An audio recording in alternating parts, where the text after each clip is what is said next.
নমস্কার বন্ধুরা, আপনারা সবাই কেমন আছেন? আশা করি সবাই অনেক ভালো আছেন। লক্ষ্মীর রান্নাঘরে আপনাদের অনেক অনেক স্বাগত।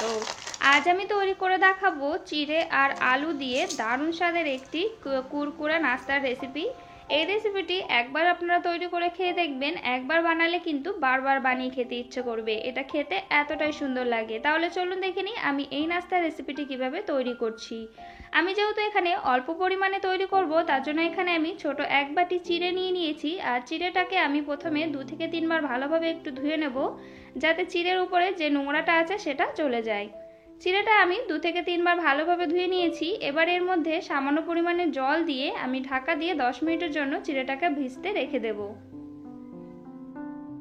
চিড়েটা এখানে 10 মিনিট আমি রেখে দিয়েছিলাম। দেখুন চিড়েটা কিন্তু পুরো ভিজে গেছে আর একদম ফুলে নরম হয়ে গেছে।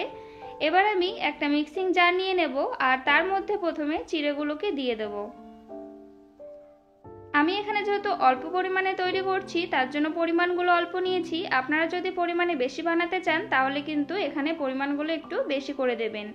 আর এখানে মিডিয়াম সাইজের একটা আলুকে আমি ভালোভাবে ছোট ছোট করে কেটে ধুয়ে পরিষ্কার করে নিয়েছিলাম, সেই আলুটাও দিয়ে দেব।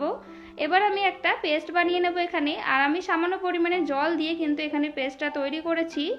এবার আমি এই পেস্টটা একটা বাটির মধ্যে নামিয়ে নেব। আমি একটা বাটির মধ্যে নামিয়ে নিয়েছি। এবার এর মধ্যে দিয়ে দেব হাফ চামচ মতো জোয়ান। জোয়ানটাকে আমি এইভাবে একটু ক্রাশ করে দিয়ে দেব। জোয়ানের পরিবর্তে আপনারা কিন্তু এখানে গোটা জিরেটাও দিতে পারেন। আর দিয়ে দেবো সামান্য পরিমাণে একটু গোলমরিচ গুঁড়ো, আর স্বাদ মতো দিয়ে দেবো এখানে লবণ। আর ঝালের জন্য এখানে 2টো কাঁচা লঙ্কা কুচি দিয়ে দেবো, আর দিয়ে দেবো বেশ কিছু ধনেপাতা কুচি। আর এখানে আমি এক টুকরো আদা নিয়েছি। আদাটাকে আমি এইভাবে একটু গ্রেট করে দিয়ে দেব।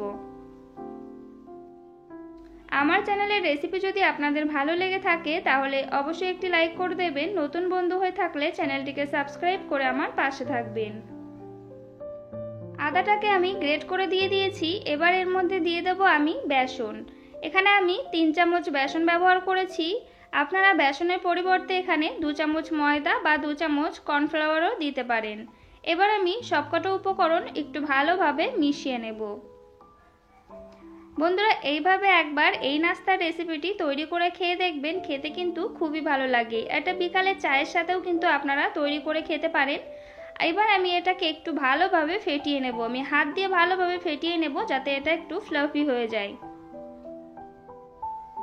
এর মধ্যে কিন্তু কোনো রকম বেকিং সোডা বা বেকিং পাউডার দেওয়ার দরকার নেই। হাত দিয়ে যদি এইভাবে একটু ফেটিয়ে নেওয়া হয় তাহলেই কিন্তু এটা অনেকটা ফুলে যাবে।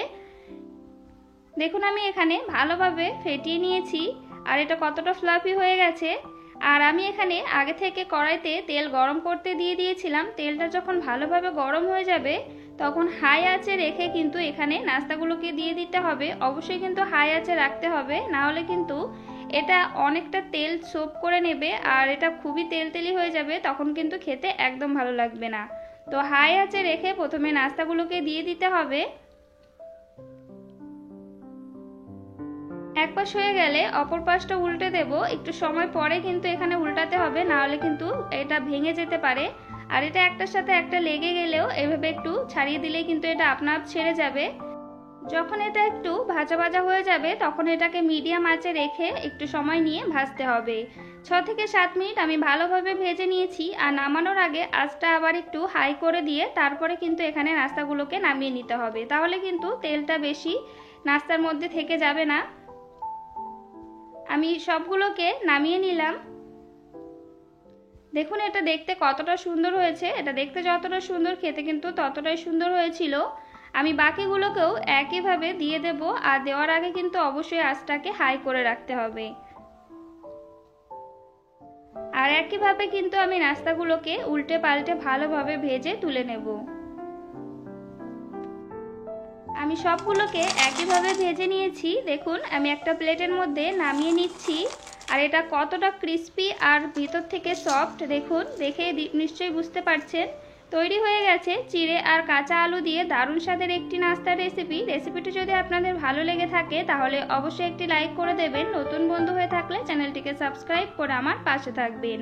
বাড়িতে এইভাবে একবার হলো তৈরি করে খেয়ে দেখবেন, আশা করি অনেক ভালো লাগবে। তাহলে আজ এই পর্যন্ত। ভালো থাকবেন, সুস্থ থাকবেন। আবার চলে আসবো অন্য কোনো রেসিপির সঙ্গে। ততক্ষণে সবাই সাবধানে থাকবেন।